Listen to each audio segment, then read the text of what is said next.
सो hi everyone, नमस्ते, good morning. Welcome to मॉशर revision series for CA inter GST. आज ही हमारा 9 पार्ट है रिवीजन का, और इसके पहले के वीडियोस ऊपर आई बटन में लिंक मिल जाएंगे आपको। आज अपन डिस्कस करने वाले हैं tax invoice, credit and debit notes, E way bill etcetera. ठीक है, तो सबसे पहले इस टॉपिक के एनालिसिस कर लेते हैं कि एग्जाम में पहले पास एग्जाम में क्या कवरेज रहा है। तो एवरेज में 5.67 मार्क्स का कवरेज रहा है, बट है हर एग्जाम में देखिएगा आप 10 मार्क्स, 7 मार्क्स, 7 मार्क्स। तो इंस्टीट्यूट इस टॉपिक को बहुत अच्छा एक वेटेज दे रही है। ठीक है, और ग्राफ में भी देख लीजिए इस चीज़ को। तो 10 7 7 is a very good weightage. तो ये कैटेगरी ए टॉपिक हो गया आपका। ठीक है, कैटेगरी ए टॉपिक हो गया, तो इसको ढंग से रिवाइज करना है। और ऊपर से बहुत ज़्यादा ईजी है, प्लस इसका कुछ पार्ट अपन पहले भी कर चुके हैं। ठीक है, वो पहले के रिविजनरी वीडियोस देखेंगे ना, वहाँ पे आपको समझ में आ जाएगा।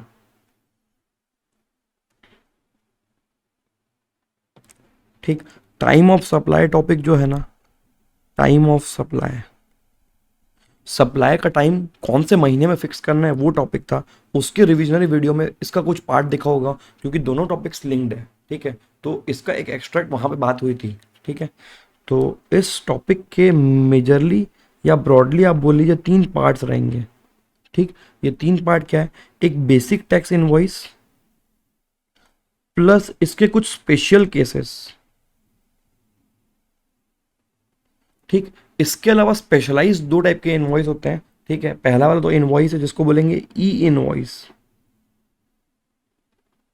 जिनको ना पता हो उनके लिए बता दूं, ई इनवॉइस का मतलब ये नहीं कि सिर्फ इलेक्ट्रॉनिक यूज करना है। ई इनवॉइस मीन्स इनका गवर्नमेंट का एक ई इनवॉइसिंग पोर्टल रहेगा। उस पोर्टल पे जाके आपको इनवॉइस इशू करना है। वो पोर्टल जीएसटी वालों का पोर्टल रहेगा। वहाँ पे मैपिंग हो चुकी है ऑलरेडी, तो आपके मैप्ड ऑटोमेटिक जो वो इनवॉइसेस है ना, वो आपके पोर्टल तक पहुँच जाएंगे। ठीक है, थर्ड है आपका ई वे बिल। ई वे बिल, तो प्रीडोमिनेटली ये जो पूरा टॉपिक है रिवीजन का, इसमें है डॉक्यूमेंट्स। ठीक है, अपन पूरे डॉक्यूमेंट्स की बात करेंगे। Tax invoice is a document, debit credit note is a document, इसके अलावा ई invoice is a document and E way bill is also a document. ठीक है, तो ई वे बिल जो होता है वो वे बिल बोलते हैं। वे मतलब रास्ते। ठीक है, ऑन द रोड, रोड पे, या जर्नी। ठीक है, जर्नी बिल समझ लीजिए इसको। एक गुड्स का मूवमेंट कराना हो, movement means from place A to place B. अगर ये मूवमेंट कराना है ना, तो मूवमेंट कराने के लिए एक डॉक्यूमेंट इशू करना पड़ेगा, ऐसा लॉ में लिखा हुआ है। मूवमेंट कराने के लिए, बेचने की बात नहीं हो रही है। ठीक है, गुड्स का मूवमेंट होगा ना, तो मूवमेंट के लिए एक डॉक्यूमेंट इशू करना पड़ेगा, जिसका नाम है इस ई वे बिल। तो किसको इशू करना है, कब इशू करना है, कौन किस तरीके से इशू करेगा, वो सारी चीजें अपन डिस्कस कर रहे होंगे इस टॉपिक के अंदर। चलिए, without wasting any time, let's start the revision. ठीक, पहले तो क्या क्या पढ़ने का? Tax invoice, e invoicing, consolidated invoice, revised invoice. ठीक है, debit credit note, e way bill, ये सारी चीजें पढ़ रहे होंगे। सबसे पहले सेक्शन 31, ये सेम चीज अपन टाइम ऑफ सप्लाई के समय पढ़े थे, वापस एक रिकॉल कर लेते हैं। सप्लाई ऑफ गुड्स के समय, सप्लाई ऑफ गुड्स के समय जब आप इनवॉइस इशू करेंगे, तो उसको रिमूवल के समय इशू करना है। ठीक, अगर ग्राहक आपकी दुकान से लेके जा रहा है, और अगर आप डिलीवरी करा रहे हो, तो डिलीवरी के समय आपको इनवॉइस इशू करना है। सिंपल, कोई डेज का क्राइटेरिया है ही नहीं। ठीक, बट वहीं अगर आप सर्विसेज की बात करेंगे, तो 30 डेज के अंदर आपने सर्विसेज दी, उसके 30 डेज के अंदर पेमेंट करना है। और अगर बैंकिंग वाले दे रहे हैं सर्विसेज, या इंश्योरेंस कंपनी दे रही है, बड़ी कंपनी से, इनको 45 डेज का समय मिलता है। ठीक है, नंबर ऑफ डेज की अवेलेबिलिटी सर्विस के केस में, गुड्स के केस में नहीं रहेगी। अगर आपका कंटिन्यूस सप्लाई ऑफ सर्विस है, सर ये कंटिन्यूस सप्लाई ऑफ सर्विस क्या होता है? जहां पे आप एक लंबे समय के लिए बार बार सप्लाई करने वाले, चाहे गुड्स हो चाहे सर्विस हो, तो यहाँ पे गुड्स के केस में ना स्टेटमेंट रहता है या पेमेंट रहता है उसके डेट में, विच एवर इज अर्लियर। ठीक है, स्टेटमेंट मतलब बीच बीच में पर्ची भेजोगे ना कंटिन्यू। जैसे मान लो आपका एक घर बनता है। ठीक है, घर बनने के समय आप हार्डवेयर जाते हो, बार बार सामान लेके जाते हो, उसको बोलते हो भैया अपन ना, मतलब पेमेंट है ना लास्ट में करेंगे, एक बार एडवांस रख लीजिए, अपन लास्ट पेमेंट करेंगे। बीच बीच में जब भी सामान खरीदेंगे तो एक पर्ची दे दीजिएगा। तो ये वो स्टेटमेंट की बात कर रहे हैं कि भैया ठीक है पेमेंट बाद में करोगे, बट जब भी एक सप्लाई होगा तो एक चालान तो देगा ना वो आपको, वो स्टेटमेंट, उस चालान की बात हो रही है। सिमिलरली सर्विस का केस है कि जैसे सपोज आप कहीं पे भी जाते हो, कुछ काम करवाते हो, जैसे मान लो हेयर कट, मान लीजिए आपको रोज, मतलब हर हफ्ते हेयर कट कराना है, आप उससे डील कर लेते हो कि भाई सैलून वाले भैया एक बात समझिएगा कि मेरे को हर हफ्ते करवाना है, तो मैं महीने का पेमेंट एक साथ करूंगा लास्ट में, तो पूरे महीने मेरी सर्विस चलेगी, या 3 4 महीने मेरी सर्विस चलेगी। या आप ये समझ लीजिए कि आप किसी को कंस्ट्रक्शन सर्विस दे रहे हो, तो वो लंबी सर्विसेज है, या किसी को रोड बना के दे रहे हो, लंबी सर्विसेज है, बट सप्लाई तो जैसे परसेंटेज ऑफ कंप्लीशन की डील होगी वहाँ पे कि भैया मेरा 30% कंप्लीट होगा तो उतना मुझे पेमेंट रिलीज कर दीजिएगा, मेरा 40% कंप्लीट होगा तो मुझे इतना पेमेंट रिलीज कर दीजिएगा। तो इस केस में क्या हो गया, कंटिन्यूस सप्लाई ऑफ सर्विस हो जा रहा है। तो जब जब वो परसेंटेज ऑफ कंप्लीशन में आप उसको एक बिल भेजोगे, रनिंग बिल भेज दोगे, तब तब उसका पेमेंट इनवाइस और उसका जनरेट करना पड़ेगा। ठीक है। दूसरा केस है important, sale on approval basis. बेटा सर्विसेज पे तो ये लागू नहीं होता, sale on approval basis. Goods के केस में आप कैसे एनालाइज करेंगे, जैसे सपोज एक पर्टिकुलर डेट है, से आज की डेट 30/4, इस दिन आपने किसी को गुड्स दिया। ठीक है, आपने किसी को गुड्स दिया सेल ऑन अप्रूवल बेसिस पे कि भैया इसको अभी आप रखिए, यूज़ करिएगा, मज़ा आएगा तो एक्सेप्टेंस दीजिएगा तो हम इसको अप्रूवल मान के सेल बुक कर लेंगे, और अगर नहीं तो माल रिटर्न कर दीजिएगा। जीएसटी वाला बोला ओके सही ट्रांजैक्शन है, पर सही ट्रांजैक्शन है ठीक है, बट एक लॉजिकल समय होना चाहिए जिसमें वो गुड्स वापस आ जाए। देखो यार, अगर आप ढंग के दुकानदार हो ना तो 4-5 दिन, एक हफ्ता, 10 दिन, 15 दिन, 20 दिन, ज़्यादा से ज़्यादा 1 महीने में अपना गुड्स वापस ले लोगे अगर ये ट्रांजैक्शन जेन्युइन होगा तो। लेकिन अगर आप गुड्स को वापस ही नहीं ले रहे हो तो कब तक जीएसटी वाला बैठा रहे। जीएसटी वाले ने क्या किया, टाइमलाइन सेट किया हुआ वहाँ पे 180 डेज का। 180 डेज मीन्स 6 मंथ्स। 180 डेज का टाइमलाइन फिक्स किया हुआ है कि भैया जिस दिन सामान गया ना, या तो एक्सेप्टेंस आ जाए पहले, और अगर एक्सेप्टेंस नहीं आ रही है उसको और 180 डेज हो गए तो भैया जो 181st डे होगा ना, 181st डे, इस डेट पे डीम्ड इनवॉइस जनरेट हो जाएगा। और डीम्ड इनवॉइस मतलब गवर्नमेंट मान लेगी कि उस दिन आपका माल बिक गया है, उस डे, वो जो डे है वो जिस मंथ में आ रहा होगा, वो मंथ क्या होगा, आपका टाइम ऑफ सप्लाई फिक्स होगा, उस मंथ के रिटर्न में डालना है और जीएसटी पे करना है। तो सेल ऑन अप्रूवल बेसिस में या तो एक्सेप्टेंस डेट पहले हो जाए या तो 6 month, which ever is earlier. ठीक है। Cessation of supply of service. बेटा सेसेशन का मतलब होता है बीच में रोक देना, रोक देना। सेसेशन का मतलब होता है रोक देना। ठीक है। At the time of cessation and such invoice only to be extend supply made before cessation. ठीक है।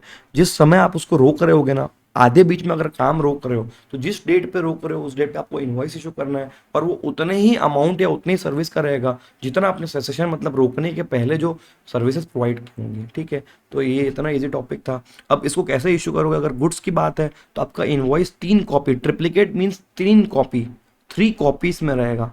अब वो 3 कॉपी क्या रहता है, एक खुद के लिए होता है, एक सामने वाले के लिए होता है और एक बीच वाले के लिए। बीच वाला कौन होता है, ट्रांसपोर्टर। ठीक है। और डुप्लीकेट, क्योंकि सर्विसेज के केस में 2 कॉपी रहनी चाहिए। 2 कॉपी क्योंकि यहाँ पे ट्रांसपोर्टर तो होता ही नहीं है सर्विसेज के केस में, सो देयरफॉर यहाँ पे 2 कॉपी रहेगी, एक बायर के लिए और एक रिसिपिएंट के लिए। सॉरी, दोनों सेम हो गए, एक सप्लायर के लिए और एक रिसिपिएंट के लिए। ठीक है। तो विद दैट बेसिक आपका जो इनवॉइस का पार्ट था वो ओवर हो चुका है। ठीक।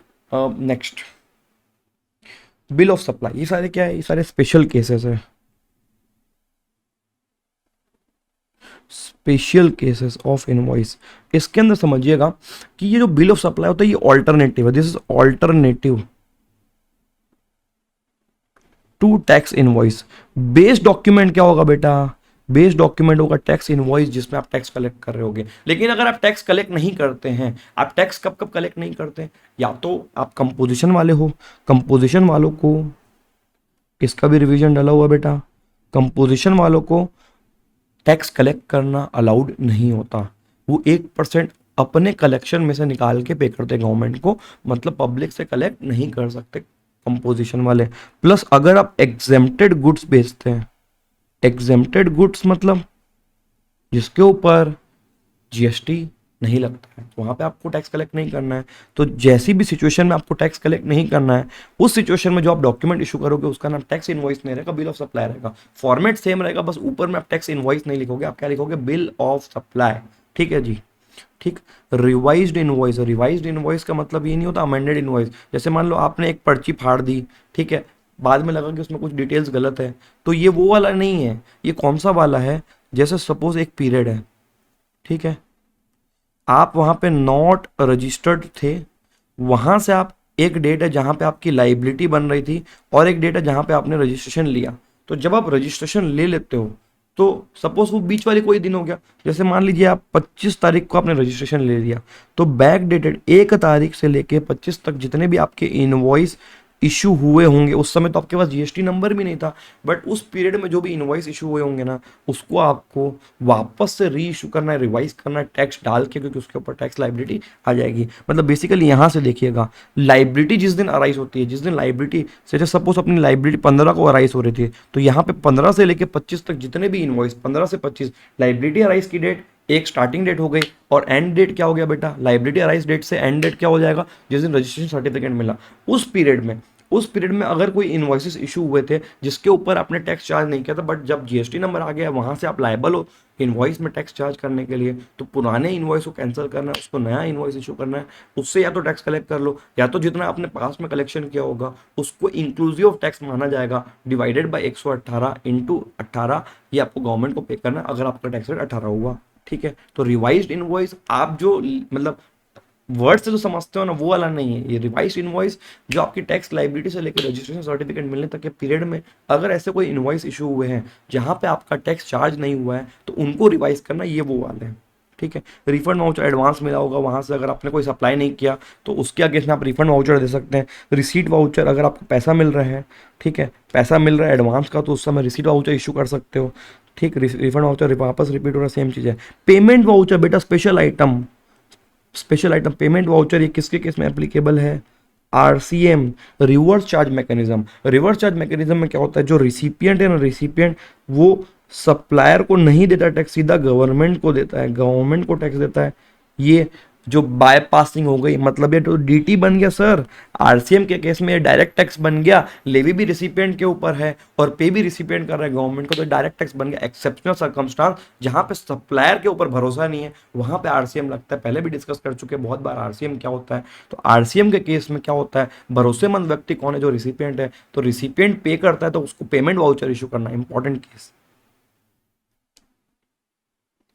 ठीक है, फिर आएंगे आपके प्यारे debit note and credit note.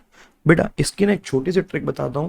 Debit note और क्रेडिट नोट डायरेक्टली इशू नहीं हो सकते, इनके पहले प्रायर, ध्यान दीजिएगा, प्रायर में एक टैक्स इनवॉइस, प्रायर में डेबिट नोट के प्रायर मतलब इसके इशू करने के पहले एक टैक्स इनवॉइस इशू होना चाहिए।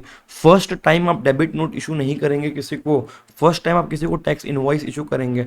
अब अगर ऐसा हुआ कि इस टैक्स इनवॉइस के अंदर ऐसी कोई सिचुएशन बन रही थी जिसके कारण जो टैक्स कलेक्ट करना था वो शॉर्ट कलेक्ट हुआ है, जैसे सपोज प्रॉपर से कलेक्ट किए होते तो 100 रुपए कलेक्ट होता, लेकिन गलत कलेक्ट किए तो 60 कलेक्ट किए थे, तो डिफरेंस 40 एक्स्ट्रा और मंगवाना है एक्स्ट्रा, तो उस केस में डेबिट नोट इशू होगा। और डेबिट शब्द है ना, ये आप जो सामने वाला व्यक्ति जिसको हम इशू कर रहे हैं वो सप्लायर की बुक्स के हिसाब से देखा जा रहा है। जैसे सपोज मुझे किसी से और टैक्स कलेक्ट करना है तो मुझे अपनी बुक्स में उसको डेबिट करना पड़ेगा, अगर मैं सप्लायर हूं। मैं अगर सप्लायर तो मुझे सामने वाले को अपनी बुक्स में डेबिट करना पड़ेगा, इसलिए मैं उसको डेबिट नोट इशू कर रहा हूं।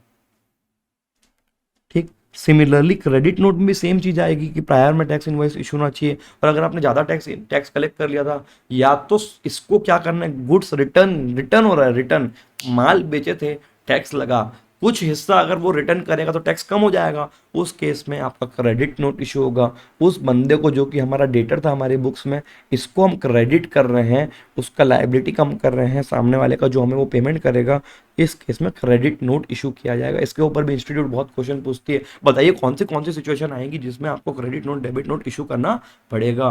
तो ये वो सिचुएशन है सर। ठीक है, देखते हैं नेक्स्ट। अब यहाँ पे सेल रिटर्न वगैरह चीज़ें लिखी हुई है, बट मैंने आपको ऑलरेडी समझा दिया। ठीक, HSN कोड इन इनवॉइस, बेटा इनवॉइस के अंदर HSN कोड डालना है। सर ये HSN कोड क्या होता है, बेटा दो टाइप के कोड यूज होते हैं जीएसटी के अंदर, एक होता है HSN, ठीक है, दूसरा होता है SAC। HSN कोड गुड्स के लिए होता है और SAC कोड होता है सर्विस के लिए। ठीक है, इसकी खाली ऊपर ऊपर नॉलेज होना आपको अनिवार्य है, एग्जाम में आपसे कोई कोड नहीं पूछेगा, लेकिन ये लॉ जिसकी हम बात कर रहे हैं वो क्या बोल रहा है, इसका मेंशनिंग होना चाहिए। आपको ये ध्यान रखना है कि टैक्स इनवॉइस के अंदर इसकी मेंशनिंग हो, मेंशनिंग, हर प्रोडक्ट, हर गुड्स, हर सर्विस, उनका एक रजिस्टर बना हुआ है HSN code oblique SAC code का, तो उनको क्या करना है, जब आप गुड्स बेचते हो तो एक कॉलम बाजू में, जैसे सीरियल नंबर होता है ना, नंबर 1 का गुड्स है, नंबर 2 गुड्स है, नंबर 3 गुड्स है, उसके बीच में कॉलम होना चाहिए HSN code oblique SAC code. आपको वहां पे वो कोड डालना है इनवॉइस के अंदर, और वो कोड प्रीडोमिनेंटली 8 से 6 डिजिट का होता है, लेकिन उसको शॉर्ट फॉर्म में भी आप डाल सकते हो। अगर आपका टर्नओवर, जो आप सप्लायर का टर्नओवर 5 करोड़ से अंदर रहेगा तो 4 डिजिट मेंशन कर दीजिएगा, जिससे गवर्नमेंट को समझ में आ जाए किस कैटेगरी का माल सेल हुआ है। ये सिस्टम क्यों लाया गया, ये ना चेन को ट्रेस करने के लिए लाया गया। चेन को ट्रेस करने का मतलब क्या होता है सर? बेटा चेन को ट्रेस करने का मतलब ये होता है, जैसे सपोज कि मैंने किसी को कंप्यूटर बेचा है, ठीक है, तो कंप्यूटर का एक एचएसएन कोड होगा, तो सामने वो हार्डवेयर का बिल बना रहा है फर्जी, ठीक है, तो उसका एचएसएन कोड अलग होगा। तो भैया वो जो उसके जो परचेस इनवॉइस है जो पोर्टल पे भी दिखेंगे, उसमें जो एचएसएन कोड है वो कंप्यूटर का है। और वो भाई साहब स्मार्ट व्यक्ति वो क्या कर रहा है, वो जब बाहर बेचने का फर्जी बिल बना रहा है ना, फर्जी बिल, तो उस केस में वो हार्डवेयर का डाल रहा है। हार्डवेयर मतलब वो स्क्रू व्रू ड्रिल वगैरह एक्सेट्रा, समझिएगा। तो यहाँ से गवर्नमेंट ट्रेस कर लेती है कि भैया कुछ तो फर्जीवाड़ा है। अगर कंप्यूटर आया है तो कंप्यूटर रिलेटेड चीज़ें बाहर जानी चाहिए, ठीक है, तो उसको ट्रेस करने के लिए लिया गया। तो इनवॉइस में इसी कारण से 4 डिजिट का कोड डालना जरूरी है। अगर आपका टर्नओवर 5 करोड़ है और 5 से ज़्यादा रहेगा तो फुल फ्लैज 6 डिजिट का कोड डाल दीजिएगा, सो दैट प्रॉपर से बराबर से ट्रैकिंग कर पाए गवर्नमेंट कि आगे फर्जीवाड़ा क्या हो रहा है। उसको रोकने के लिए ये टूल्स है। तो इनवॉइस में डालना है बेटा इसको, ठीक। तो इनवॉइस का टॉपिक भी इधर खत्म हो चुका है, तो मजेदार, ठीक। नेक्स्ट है ई इनवॉइस। अब ये जितने भी बड़े बिजनेसमैन है, बिग बिजनेस, ये लोग क्या करते थे बेटा कि टैली बिजी में अकाउंटिंग होती है, टैली सॉफ्टवेयर अकाउंटिंग सॉफ्टवेयर। अब ये कंप्यूटर सॉफ्टवेयर है, ठीक है, ये कोई हैंड रिटन बुक नहीं है। जैसे सपोज हमने एक एंट्री मारी वहां पे, ठीक है, एंट्री मतलब सेल की मारी, मजा नहीं आया या कुछ छेड़खानी करनी है बाद में, हमने इसको मार दिया डिलीट। एक डिलीट बटन दबाओ, नया एंट्री पास कर लो या उसको अमेंड कर लो। गवर्नमेंट देख रही तो उनको मजा नहीं आ रहा था उस चीज में, तो गवर्नमेंट ने क्या बोला कि ई इनवॉइस का कॉन्सेप्ट लाएंगे। जो ये आपके टैली सॉफ्टवेयर है ना, ये अलग से कुछ नहीं है। टैली सॉफ्टवेयर को हम ना ऑनलाइन, आजकल हर घर में इंटरनेट है, तो ऑफिस में भी इंटरनेट रख सकते हो आप। तो जितने भी बड़े बिजनेसमैन हैं उनको अपनी टैली या कोई भी अकाउंटिंग सॉफ्टवेयर है वो कनेक्ट करना है ई इनवॉइस पोर्टल से। मतलब उन्होंने एक वेबसाइट बना दी ई इनवॉइस पोर्टल, वहां से आप टैली को कनेक्ट कर दो, ठीक है, टैली को कनेक्ट कर दो, तो जो भी आप सेल्स की एंट्री पास कर रहे होगे ना, उसकी पैरेलल एंट्री ई इनवॉइसिंग की जो वेबसाइट है वहां पे भी जा रही होगी, और आपका एक कंसोलिडेटेड इनवॉइस निकलेगा, जिसके अंदर जो ये ई इनवॉइस पोर्टल होगा ना, वो भी एक एसआरएन नंबर देगा, सीरियल नंबर देगा, और एक क्यूआर कोड भी देता है। वो क्यूआर कोड मतलब पेटीएम से स्कैन करने वाला क्यूआर कोड नहीं, वो कोई भी अगर ऑफिसर को स्कैन करे तो समझ में आ जाए कि क्या ये ई इनवॉइसिंग पोर्टल पे जेन्युइनली अपलोडेड है कि नहीं। तो नॉर्मल इनवॉइस होता है जिसमें टैली में इशू किया, लेकिन ई इनवॉइसिंग पोर्टल गवर्नमेंट का वहां से लिंक्ड नहीं था। और ई इनवॉइस की जो लाइबिलिटी है वो बड़े लोगों पे आती है। ई इनवॉइसिंग का मतलब ये होता है कि आप ई इनवॉइसिंग पोर्टल से अपने सॉफ्टवेयर को कनेक्ट कर दें और वहां से ज्वाइंटली टैली से बिल बनाओगे टैली से ही बिल, वो अपने आप टैली वहां डाल देगा, तो दोनों जगह उसका डेटा पड़ा है। अब आप डिलीट करोगे ना तो उनको पता चल जाएगा। मजेदार, ठीक है। तो बड़े शोरूम्स, बड़े मॉल, जितने भी जगह अगर आप जाते हो, वहां पे अगर आपका बिल बनेगा ना, आज के डेट में ई इनवॉइस बनेगा, ऊपर ऊपर बड़ा सा क्यूआर कोड डाला रहेगा आपके लिए, ठीक है। तो बढ़िया बात है, अच्छी बात है। तो किसके ऊपर अप्लाई होता है? अभी अभी गवर्नमेंट ने क्या बोला कि जिनका भी टर्नओवर 20 करोड़, ये एक स्पेशल केस है। यहाँ पे 20 करोड़ का टर्नओवर पहले याद रख लो, थोड़े दिन में 10 हो जाएगा, फिर 5 हो जाएगा। अब एक और चीज सुनिएगा, ये जो 20 करोड़ का टर्नओवर है ना, ये आपको प्रीसीडिंग फाइनेंशियल ईयर में नहीं देखना है। जनरली हर चीज में क्या करते थे अपन, जो भी टर्नओवर थ्रेशोल्ड लिमिट रहती थी वो आप जस्ट पहले वाले साल में देखते थे। यहाँ स्पेशली उन्होंने ये बोला कि जीएसटी कब आया है, याद रखिएगा 2017 में आया है, जो कि फाइनेंशियल ईयर 17-18 होता है। तो 17-18 से लेके 18-19, 19-20, 20-21, 21-22, 22-23 और अभी चल रहा है 23-24।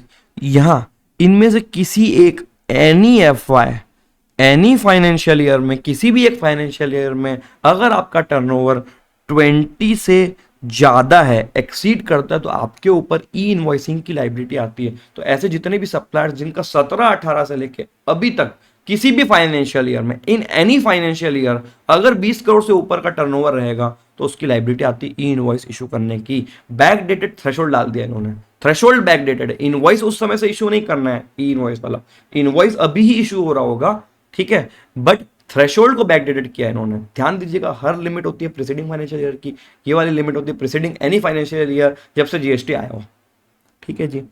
तो ऑब्टेनिंग आईआरएन पूरा आप जान गए हो क्या खेल है। तो आईआरएन कहाँ से, invoice reference number, this invoices will be then reported to invoice registration portal, on such reporting IRP will generate a unique invoice reference number, जो एसआईएन नंबर बोल रहा है वो invoice reference number, digitally sign it and return the e invoice to the supplier. ठीक, a GST e invoice will be valid only with a valid IRN, उसमें अलग से आपको दिख रहा होगा आईआरएन, ऊपर में ही आईआरएन डॉट डॉट करके लिखा होगा। इसका मतलब क्या है, वो ई इनवॉइस पोर्टल से जनरेट हुआ है। Document covered by E invoice, क्या क्या आपको ई इनवॉइस बनाना पड़ेगा, ई invoice, credit note, debit note, when issue bye notified person, notified person 20 crore के ऊपर वाला।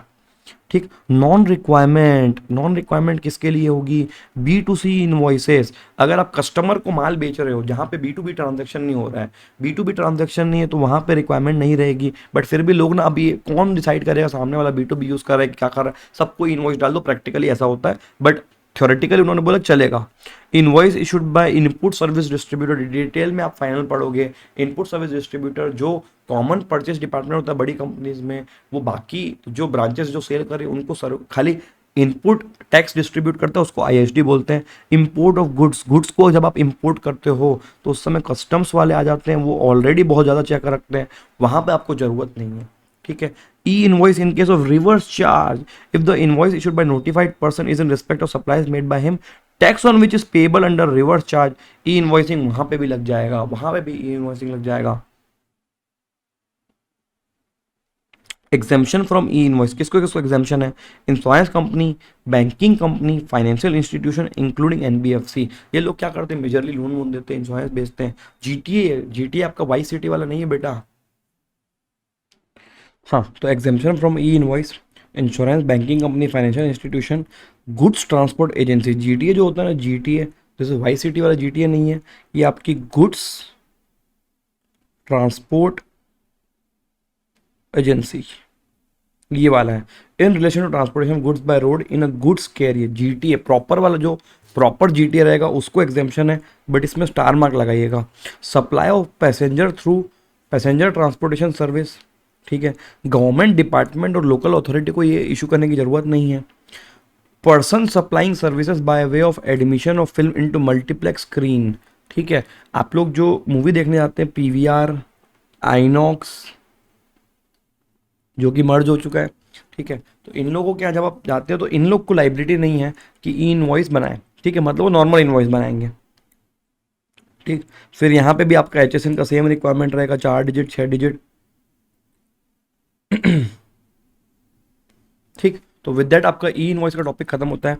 Next is E way bill. E way bill का बेटा रिलेवेंस समझिएगा कि जब भी आपका सामान मूवमेंट करेगा ए लोकेशन टू बी लोकेशन, तो गुड्स को खिसकाने के लिए, फॉर मूवमेंट ऑफ गुड्स, बेचने के लिए नहीं है, बेचने के लिए तो टैक्स इनवॉइस बनेगा, इनवॉइस होना चाहिए, साथ में अगर मूवमेंट कराना हो मूवमेंट, तो मूवमेंट के लिए आपको ई वे बिल का पोजेस करना, जनरेट करना जरूरी है। ई वे बिल के अंदर क्या होता है, डिटेल्स ऑफ ट्रांसपोर्टेशन होता है, ठीक है, कि कौन सा माल कहाँ से कहाँ तक सप्लाई कर रहे हो, सोर्स कहाँ है, डेस्टिनेशन कहाँ है। मतलब आपने क्या किया, ई वे बिल जब जनरेट करोगे इसका मतलब ये हो कि आप गवर्नमेंट के पोर्टल पे गवर्नमेंट को इन्फॉर्म कर रहे हो, इन्फॉर्म कि मेरा सामान देखिए ए लोकेशन से निकलेगा और बी तक जाएगा, बीच में मैं उसका कुछ इधर उधर नहीं करूँगा, ठीक है। मतलब ये सारी चीज़ें क्या कंट्रोल मैकेनिज्म है। E way bill is what, e way bill is control mechanism. बोल रहे थे कि माल निकाल रहे हो मुंबई से और जाने वाला था चेन्नई, लेकिन पता चल रहा है कि पहुंच कहीं और ही रहा है, ठीक है। रास्ते में तो आप सारे जुगाड़ यंत्र लगा लेते होंगे, तो इसको ट्रैक करने के लिए उन्होंने अपने गवर्नमेंट ऑफिसर पे भरोसा नहीं किया है, सीधा उन्होंने ये बोला कि ई वे बिल जनरेट करिए, ठीक है। अभी ऑब्वियसली बात है, छुटपुट चीज़ों पे लागू नहीं होता, छुटपुट लोगों के ऊपर अप्लाई नहीं होता और छुटपुट ट्रांसपोर्टेशन के ऊपर अप्लाई नहीं होता। मतलब थोड़ा सा सिग्निफिकेंट वैल्यू रख रहा होगा ना कंसाइनमेंट, उसके ऊपर अप्लाई हो रहा होगा ई वे बिल, ठीक है। मतलब जो गुड्स जा रहा है, जो गुड्स जा रहा है उसका अगर कुछ रेलेवेंस है वैल्यू वाइज, तो गवर्नमेंट को लग रहा है कि हाँ यार चेक करना चाहिए, ठीक है, कि मूवमेंट कहाँ से कहाँ तक जा रहा है मूवमेंट, तो उसके लिए ई वे बिल जनरेट करने की ज़रूरत पड़ सकती है। तो e way bill what is an e way bill और कहाँ पे रिक्वायर्ड है? ईवे बिल क्या है? कंप्लायंस मैकेनिज्म है, ठीक है, चेकिंग बोल लो इसको आप, चेक मैकेनिज्म, चेक कि गुड्स कहाँ से निकल रहा है, कहाँ जा रहा है, उसकी इन्फॉर्मेशन पहले आप इन्फॉर्म करोगे। Upload the relevant information prior to commencement, जैसे ही आपका मूवमेंट स्टार्ट होने वाला है उसके पहले आप उसको इन्फॉर्म कर दें। Generate e-way bill on GST portal, e-way bill की अलग से वेबसाइट रहेगी, इसको आप चाहो तो अपने टैली वगैरह सॉफ्टवेयर से भी जनरेट कर सकते हो। अलग से भी सॉफ्टवेयर आने लग गए, बट इनकी जरूरत नहीं है आपको, ठीक है। आप सीधा सीधा जो आपका ईवे बिल पोर्टल है वहां जाके डिटेल फिल कर लो, उससे हो जाएगा। अलग से पैसा क्यों भर रहे हो सॉफ्टवेयर वगैरह लेने का, उसकी रिक्वायरमेंट नहीं है। ईवे बिल पोर्टल पे जाएंगे, दो पार्ट होते हैं, पार्ट ए और पार्ट बी। ए पार्ट के अंदर ना ट्रांसपोर्ट की डिटेल को छोड़ के बाकी सारी डिटेल रहती है। ट्रांसपोर्ट मतलब जो ट्रक वगैरह रहेगी, ट्रक वगैरह, ठीक है, ट्रक टेम्पो, इनकी डिटेल्स को छोड़ के बाकी डिटेल्स, जैसे कौन सा गुड्स है, कहाँ से कहाँ तक जाएगा, दोनों के बीच में डिस्टेंस कितना होता है, वो सारी चीज़ें, वैल्यू ऑफ गुड्स वगैरह वगैरह, ये आप डालेंगे एक पार्ट ए में, ठीक है। और पार्ट बी के अंदर ट्रांसपोर्ट की डिटेल जाती है कि किस गाड़ी में, किस ट्रक में, किस वैन में, किस टेम्पो में आपका सामान जा रहा होगा, ठीक है। ठीक है, तो सर आप बार बार ट्रक टेम्पो वगैरह की बात कर रहे हैं, तो क्या सामान शिप से नहीं जा सकता क्या? जा सकता है। सामान रेलवे से नहीं जा सकता क्या? जा सकता है, बट उस केस में आपको ईवे बिल की रिक्वायरमेंट नहीं रहेगी, ठीक है। उसका रीजन समझिएगा, रेलवे, इंडियन रेलवे खुद रेगुलेट कर रहा है, तो ट्रेन को तो इधर से उधर नहीं लेके जाएगा वो, पहला तो वो ऑलरेडी रेगुलेटेड है, ठीक है। Same applies to aircraft, aircraft में आप छेड़छाड़ी नहीं कर सकते कि भैया एरोप्लेन जा रहा था यहाँ से न्यूयॉर्क या यहाँ से मुंबई से सपोज जा रहा है कोलकाता, आप नहीं बोल सकते कि प्लेन थोड़ा इधर घुमा, तो या शिप को नहीं बोल सकते थोड़ा इधर घुमाइए कप्तान, नॉट पॉसिबल। तो वो ऑलरेडी रेगुलेटेड चीज़ें होती हैं, तो वहाँ पे रिक्वायरमेंट नहीं है, बल्कि ट्रक को आप इधर उधर कर सकते हो, टेम्पो को आप इधर उधर कर सकते हो। तो अभी तो इसकी एप्लीकेबिलिटी किसके ऊपर रहेगी सर? इसकी एप्लीकेबिलिटी रहेगी किसके ऊपर? जो रोड का मूवमेंट हो रहा है गुड्स का, रोड का। तो डिजिटल इंटरफेस मतलब वेबसाइट पे जाके आप डिटेल भरिए, एक पर्ची जनरेट हो जाएगी, उसको ईवे बिल बोलते हैं, उसका फॉर्मेट भी दिखा दूंगा आपको कैसा दिखता है वो, ठीक है। द पर्सन, कौन करेगा? द पर्सन कॉजिंग, कॉजिंग मतलब जो इनिशिएट कर रहा है मूवमेंट ऑफ गुड्स वो करेगा, ठीक है। रेलेवेंस क्या है? हैसल फ्री मूवमेंट, आपको कोई रोकेगा नहीं। ट्रैक मूवमेंट ऑफ गुड्स, आपके गुड्स का ट्रैक कर सके मूवमेंट, टैक्स इवेजन कंट्रोल हो जाए। Eliminate state boundary check post, आपके पास ऑलरेडी एक वैलिड डॉक्यूमेंट है, ठीक है, तो स्टेट बाउंड्री वाले अपने हिस्से से करा सकते हैं। तो जब आप एक ईवे बिल जनरेट करते हो तो वो इस तरीके का दिखता है ईवे बिल, ठीक है। एक क्यूआर कोड रहेगा, आजकल क्यूआर कोड आपको हर जगह दिख रहे होंगे, सिर्फ पेमेंट के लिए यूज नहीं हो सकता, इसको आप किसी भी इंफॉर्मेशन को स्टोर करने में डाल सकते हो। ईवे बिल का एक नंबर होता है, कब वो इशू हुआ वो रहेगा, जनरेट किसने किया उसका जीएसटी नंबर दिख रहा है, उसका नाम दिख रहा है, वैलिड फ्रॉम, कब से वैलिड है, 7/9/2020 पुराना है, इसको निकाल के लाया अपन नेट से, 6:47 PM से, ठीक है। कितने किलोमीटर के लिए है? 3000 किलोमीटर के लिए है, ठीक है। सरकार नॉर्मली, नॉर्मली सब पे ध्यान देना, नॉर्मली आपको पर 200 किलोमीटर एक दिन की वैलिडिटी देती है ईवे बिल की, मतलब परमिट दे रही है गवर्नमेंट आपको एक 200 किलोमीटर के लिए। जैसे सर 205 किलोमीटर हो जाएगा ना, तो आपको 2 दिन की वैलिडिटी मिलेगी, अप टू 200 किलोमीटर के लिए 1 डे, 200 से लेके 400 किलोमीटर तक के लिए 2, फिर 400 से लेके 600 के लिए 3 डे। तो नियम क्या रहा? 200 किलोमीटर के लिए 1 दिन, 200 के ऊपर और 200 के लिए एडिशनल 1 डे। अब पार्ट को भी 1 डे मिलता है, जैसे मान लो 250 किलोमीटर है, तो गवर्नमेंट ये मान के चलती है अपने अनुमान से, ऑन एन एवरेज एक ट्रक 200 किलोमीटर चलती होगी एक दिन के अंदर, ठीक है। तो एक दिन 200, 200 से कुछ भी बढ़ गया अगले 200 पूरे होने तक, उसके लिए एडिशनल 1 डे, और एडिशनल 200 के लिए एडिशनल 1 डे। तो वैसा टाइप का वैलिडिटी निकालेगा। जैसे मान लीजिए इसका वैलिडिटी 10/9 तक मिला हुआ है, ठीक है। जीएसटीएन ऑफ सप्लायर, ठीक, सप्लायर का GST number, place of dispatch Tamil Nadu, recipient का देखो सारी डिटेल यहाँ पे पक्के की दी हुई है, किसका माल कौन कौन भेज रहा है, किसको भेज रहा है।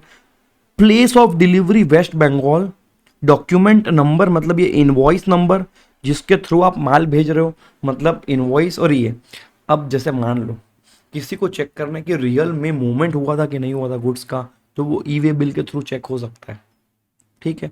डॉक्यूमेंट डेट, ये रही invoice date. Value of goods 5,85,000 आपने डिक्लेयर कर दिया। रीजन फॉर ट्रांसपोर्टेशन, आपको रीजन भी देखना है, जैसे इसमें लिखा हुआ आउटवर्ड सप्लाई, मतलब सेल कर रहे हो आप यहाँ पे। आप जॉब वर्क भी लिख सकते हो, किसी को जॉब वर्क के लिए भेज रहे हो एक्सेट्रा। ट्रांसपोर्टर कौन है आपका? वाहन लॉजिस्टिक इसका ट्रांसपोर्टर हो गया, ठीक। ये था आपका पार्ट ए, पार्ट ए था। पार्ट बी में आप जो ट्रक है mode is road, vehicle number ये है, फ्रॉम तमिलनाडु, एंटर डेट, मतलब इसको आप अलग से भी फिल कर सकते हो बाद में, ठीक है, क्योंकि बताइए इसको पार्ट बी को ऑप्शन रहता है कि आप सब्सिक्वेंट फिलिंग कर सकते हो। ई वे बिल जनरेट करने के समय फिल करना जरूरी नहीं है सब्सिक्वेंट, लेकिन मूवमेंट चालू होने से पहले फिल करना पड़ेगा, क्योंकि ना पहले पता नहीं होता है कि जो हमारा ट्रांसपोर्टर है वो कौन से ट्रक अलॉट करेगा, ठीक है। तो जिस दिन पता चलता है उस दिन आप बाद में पार्ट बी को फिल कर दीजिएगा, ठीक है जी। अब ई वे बिल के अंदर टॉपिक्स क्या क्या पढ़ने हैं। Who and when e way bill is required to be generated, non requirement कहाँ पे आपको ई वे बिल की जरूरत नहीं है, डिटर्मिनेशन ऑफ वैल्यू कि किस वैल्यू पे, हु एंड व्हेन में क्या होता है, एक वैल्यू दी हुई कि इस वैल्यू के ऊपर आपको ई वे बिल जनरेट करना है, तो वैल्यू कैसे निकालोगे, कब एग्जैक्टली उसका टाइम क्या रहेगा जनरेट करने का, डिटेल्स क्या रहती है ई वे बिल के अंदर, वो तो आप ऑलरेडी देख लिया अभी फॉर्मेट के अंदर। Document to be carried by person in charge of vehicle, जो व्हीकल की बात करो उसका पर्सन इंचार्ज, जैसे ट्रक के केस में ट्रक ड्राइवर होता है, एयरक्राफ्ट के केस में पायलट होता है, और शिप के केस में कौन होता है, कप्तान, कैप्टन, ठीक है। फिर उसकी वैलिडिटी मैं आपको ऑलरेडी बता दिया, 200 किलोमीटर पर दिन, ठीक। एक कुछ ओडीसी भी है, वो अपन इस टॉपिक में जब जाएंगे तो डिस्कस करेंगे। Acceptance, rejection and cancellation of EWB, non compliance, अगर आप इस बात को मानते नहीं हो ईडब्ल्यूबी जनरेट करने में और बिना उसके मूवमेंट करते हो तो क्या क्या हो सकता है आपके साथ। रिस्ट्रिक्शन ऑन फर्निशिंग, किसी किसी को ना ब्लॉक किया जा रहा है, ब्लॉक, कोई फर्जी लोग रहते हैं ना, फर्जी जो मस्तीखोर है एकदम, जीएसटी डिपार्टमेंट उनको ब्लॉक कर देगा आपको ई वे बिल पोर्टल को, बोलेगा मैं आपको जनरेट नहीं करने दूंगा। मतलब इनडायरेक्टली डिपार्टमेंट आपको पता है क्या बोल रहा है कि बेटा एक काम कर, तेरे को मूवमेंट करना अलाउ ही नहीं करेंगे तो ऐसे ही करा ले। सर ट्रांसशिपमेंट ऑफ गुड्स, जैसे मान लो कि आपका जो गुड्स है उसका जो कन्वेंस है वो अगर चेंज होता है, जैसे मान लो मैंने एक बार ईवे बिल बना दिया, उसमें जो ट्रक का नंबर है वो डल गया, फिर क्या हो रहा है बाद में आधे रास्ते ना आप क्या कर रहे हो, गुड्स को शिफ्ट कर रहे हो दूसरे व्हीकल पे और वहां से वो चलेगा। कई लोग ऐसे गेम खेल सकते हैं स्टेट टू स्टेट चलाएं, जैसे मान लो कि आपने को मुंबई से माल भेजना है चेन्नई, तो आधी आधी दूरी के लिए अगर आप चला रहे हो और बीच में कहीं आपका माल वहां से चेंज हो जाता है तो कुछ नहीं, पार्ट बी को अपडेट कर देना है, पार्ट बी में ट्रांसपोर्ट डिटेल थी ना उसको अपडेट कर देंगे, ठीक। इंस्पेक्शन ऑफ व्हीकल का पावर रहेगा डिपार्टमेंट के पास। तो इतने क्वेश्चंस और इतने सब टॉपिक से ईवे बिल के अंदर बहुत एक्सट्रीमली इजी है, ठीक है। और इंस्टीट्यूट देखना, टैक्स इनवॉइस तो इजी वाला पार्ट था, उससे कम क्वेश्चन पूछती है, बल्कि ज्यादा क्वेश्चन पता है कहाँ से पूछे जाते हैं, ई इनवॉइसिंग के ऊपर 20 करोड़ की लिमिट थी और ई वे बिल से पूछे जाते हैं। तो चलिए 12 पॉइंट्स को अपन डिस्कस कर देते हैं फटाफट से विदाउट वेस्टिंग एनी टाइम, ठीक। पहले तो हु एंड व्हेन, ठीक है, तो e way bill is required to be, किस कब रिक्वायर्ड है, एवरी आरपी रजिस्टर्ड पर्सन, चाहे वो सप्लायर हो चाहे रिसिपिएंट हो, कोई भी करे, बस मूवमेंट के लिए भी बिल जनरेट होना चाहिए, कोई भी कर ले, वो ये दोनों नहीं कर, ट्रांसपोर्टर भी कर देगा तो भी चल जाएगा।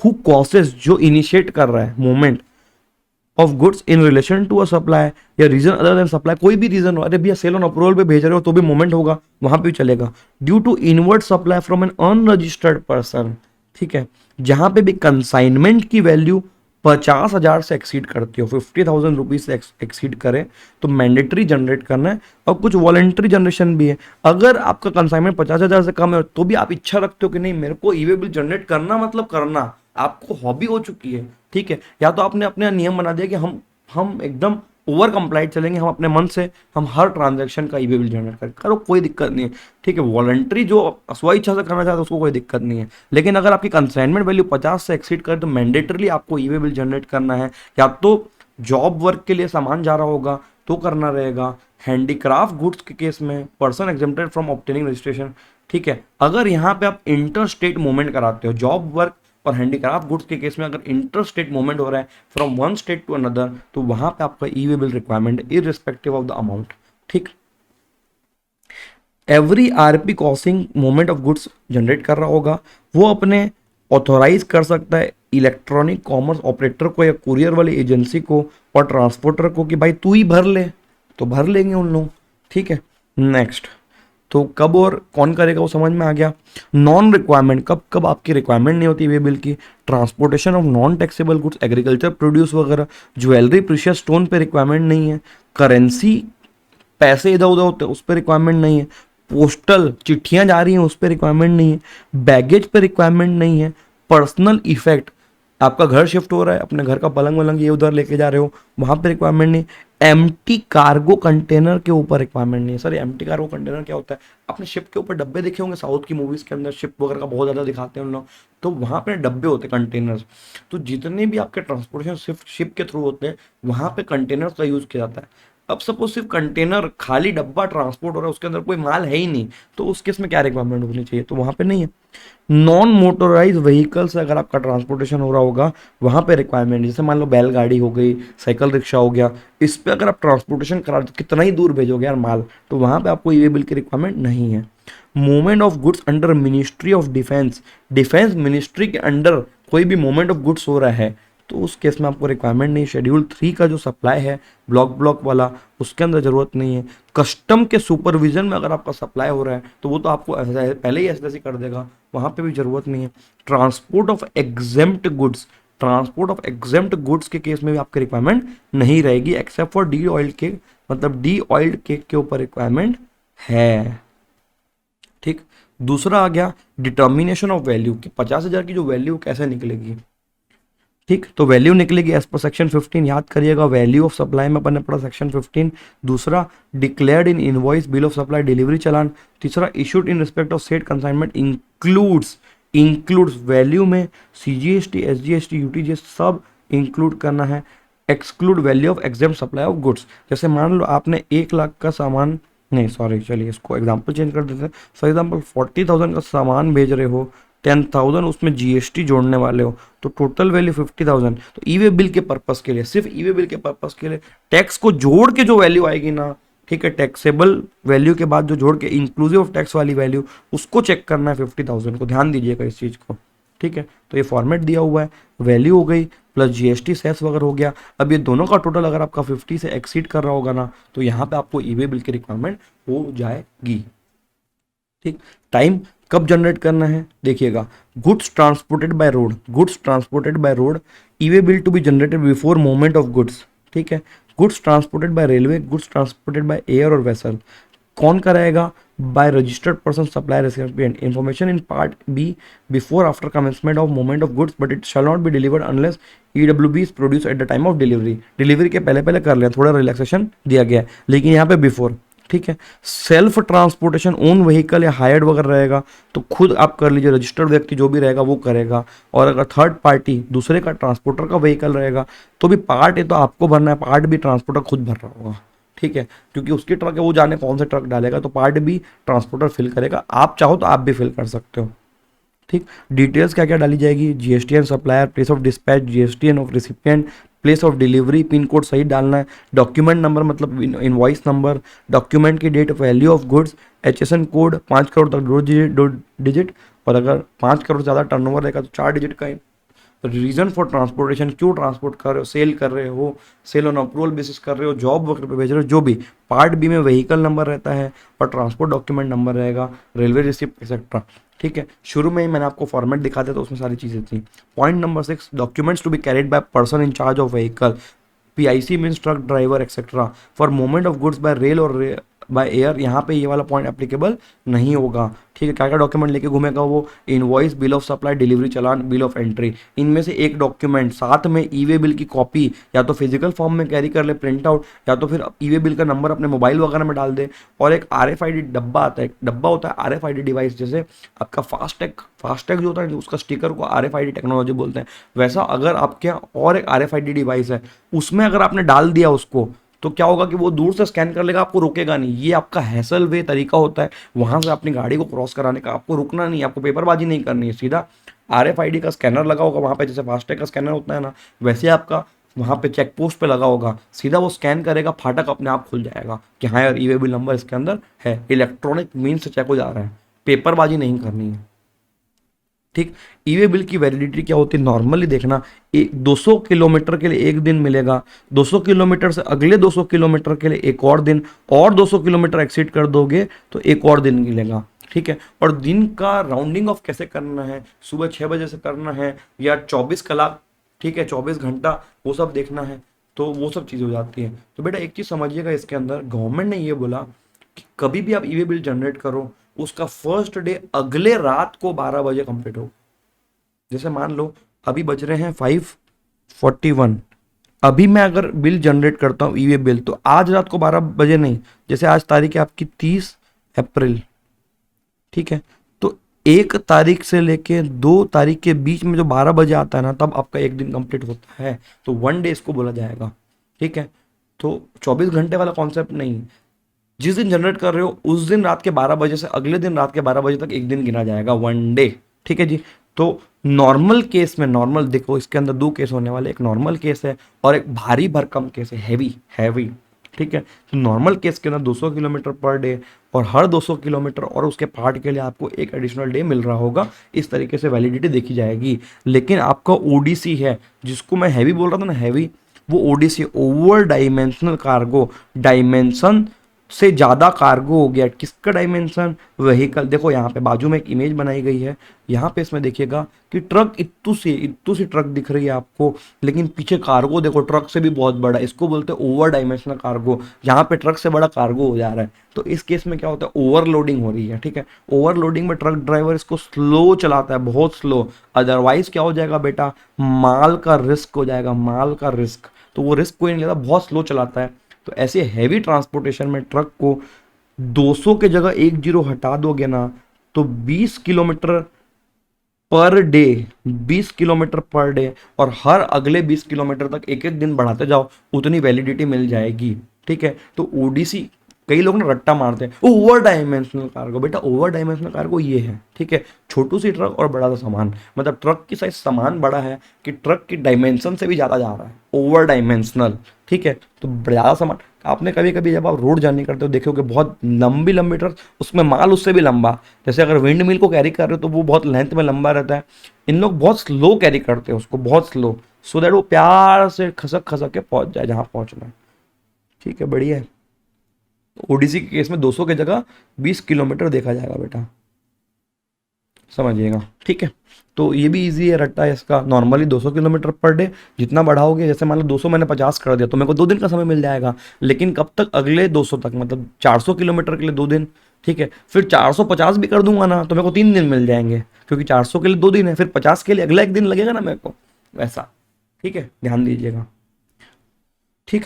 बाकी validity period shall be counted from जब से आपने ईवे बिल जनरेट किया होगा, और मैंने ऑलरेडी आपको बता दिया है कि 12 बजे वाला जो कार्यक्रम होता है उसका एग्जांपल दिया हुआ है कि अगर आपका एग्जांपल समझ लीजिएगा, ईवे बिल जनरेट हुआ है 1/5/2023, 10 बजे भी जनरेट हुआ होगा ना, तो आपका दिन की काउंटिंग उस दिन के रात के 12 बजे से अगले रात के 12 बजे तक एक दिन कंप्लीट हो जाता है। तो देखिए वैलिडिटी कब तक है, 2/5 से लेकर 3/5 के बीच में जो 12 बजे आता है ना, वहाँ पे कंप्लीट होता है, समझिएगा इस चीज़ को, ठीक है। अब देखिए point number 8, acceptance, rejection and cancellation of EWB, e way bill, ठीक है। इसमें क्या होगा कि जैसे मान लीजिए एक ने बनाया तो दूसरा उसको एक्सेप्ट करेगा, तो acceptance rejection by the recipient if registered और सप्लायर विद इन 72 आवर्स, एक जन बनाएगा दूसरा एक्सेप्ट करेगा, before delivery of goods which ever is earlier, और एल्स डीम एक्सेप्टेंस, अगर आपने एक्सेप्ट नहीं किया तो मान लिया जाएगा कि वो एक्सेप्ट हो चुका है, गवर्नमेंट फंसा रही है बेटा इसके अंदर। या तो cancellation of e bill, goods transport ही नहीं हो रहा है, या तो goods not transported as per furnish detail, कुछ भी सिचुएशनल चेंज आ जाती है तो आप कैंसलेशन भी करा सकते हो। Cancellation to be done within 24 hour, can not be cancelled if verified in transit. जैसे मान लो आपने रास्ते में, वेरीफाइड इन ट्रांजिट का मतलब क्या हुआ, जिस चेक पोस्ट, एक बीच में चेक पोस्ट आ रहा था, वहां से आप क्रॉस हो चुके हो, ठीक है, वहां से अगर आप क्रॉस हो चुके हो ना, तो आपको रिटर्न आने के लिए एक और रिटर्न का ई बिल जनरेट करना पड़ेगा फ्रेश। इसको आप कैंसिल नहीं कर सकते क्योंकि आपने मूवमेंट करा दिया है और चेक पोस्ट क्लियर हो गया और नोट भी हो गया है कि भैया ट्रक यहां से गुजर जा चुकी। तो इफ वेरीफाइड ड्यूरिंग ट्रांजिट का मतलब ये होता है, ठीक।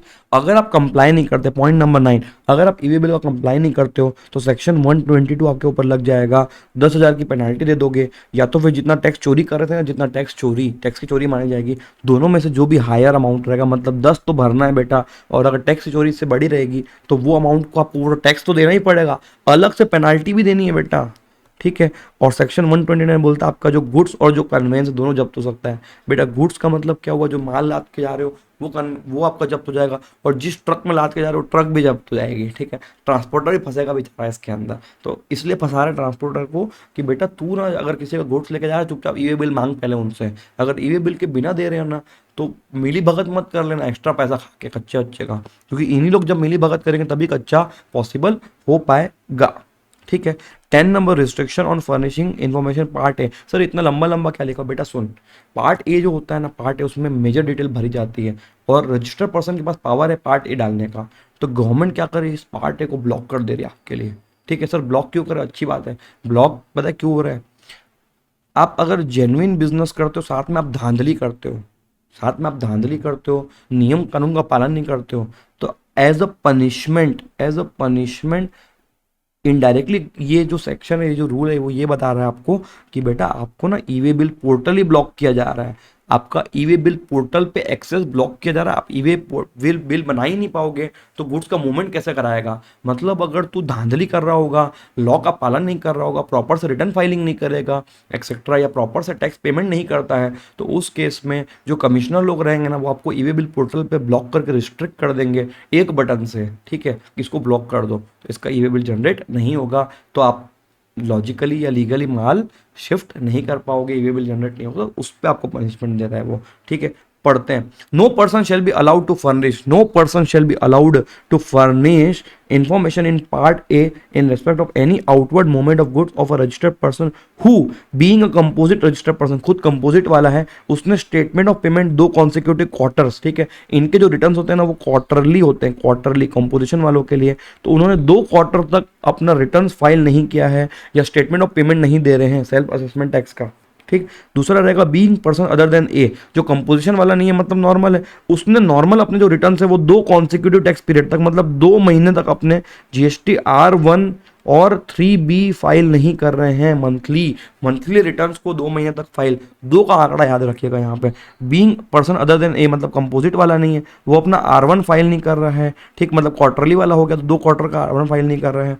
ठीक, जिसका रजिस्ट्रेशन सस्पेंड किया जा रहा है, भाई जिसका रजिस्ट्रेशन सस्पेंड किया है उसको ये बिल वैसे भी नहीं मिलना चाहिए, एक स्टेट से दूसरे स्टेट माल मत लेके जाने दो उसको।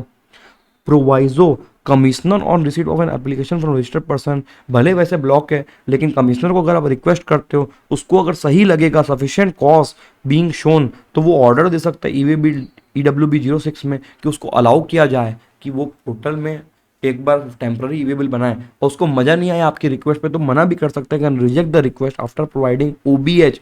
OBH का मतलब होता है अपॉर्चुनिटी ऑफ बीइंग हर्ड, सुनने की अपॉर्चुनिटी, उसको बुलाएगा, बता भाई मैं तेरा कैंसिल कर रहा हूँ लेकिन तू बता, कुछ मेरे को ऐसा बता दे कि मैं मान जाऊं।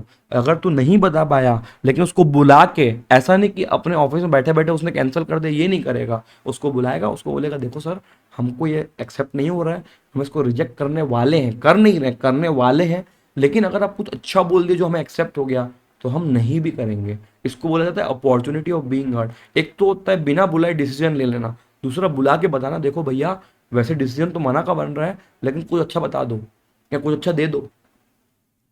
ठीक, तो with that most of the provisions हो गए हैं।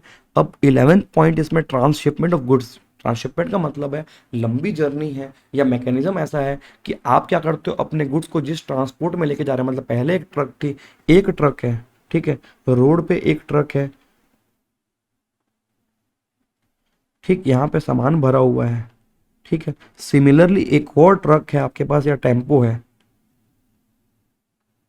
आप क्या कर रहे हो, लास्ट डेस्टिनेशन तक पहले ए ट्रक, ठीक है, मान लो ये पहली जो ट्रक है ना उसका नाम है टाटा, टाटा की ट्रक है, और दूसरी आपकी रहेगी ईचर की, ठीक है, ईचर जानते हो आप लोग, ईचर मोटर्स नहीं जानते हो, जो कंपनी बुलेट बनाती है ना, बुल्ट आप लोग की बुल्ट बाइक की जो कंपनी है, उस रॉयल एनफील्ड उस कंपनी का एक्चुअल नाम है ईचर मोटर्स। तो ईचर मोटर्स घोड़े वाला लोगो रहता है, इनका ट्रक का काम भी है, तो इन लोग ट्रक भी बनाते हैं, या अशोक लेलैंड बोल लो, कुछ भी बोल लो, ठीक है। तो आपका ट्रांसपोर्टेशन ऐसा होता है कि आप क्या करते हो कि माल को शिफ्ट करते हो, ठीक है, आपको ए डेस्टिनेशन से बी डेस्टिनेशन पहुंचना था, उसके बीच में आधे रास्ते में मिडवे जर्नी में आप क्या करते हो, आप माल को एक ट्रांसपोर्ट से दूसरे ट्रांसपोर्ट में या दूसरे कन्वेंस में शिफ्ट करते होंगे ना, तो उसका प्रोसीजर क्या अलाउड है, तो हाँ अलाउड है। तो ट्रांसपोर्टर क्या करेगा, इसका पार्ट बी, ई वे बिल के पार्ट बी उसको अपडेट करेगा कि पहले मैं इस गाड़ी में लेके जा रहा था, अब मैं इस गाड़ी में लेके जा रहा हूँ, बट वो अलाउड है। इसके ऊपर इंस्टीट्यूट क्वेश्चन भी पूछते तो अलाउड है। Consignor recipient who has furnish part A, या तो फिर transporter can assign the e-way bill to another registered transporter to update part B of e-way bill for further movement of goods. Only one e-way bill is required. आपको पुराना वाला cancel नहीं करना है, इसी को आप अपडेट कर दीजिए, क्योंकि गुड्स एक ही जर्नी एक ही चल रही है, बस कन्वेंस चेंज हो रहा है आधे रास्ते में।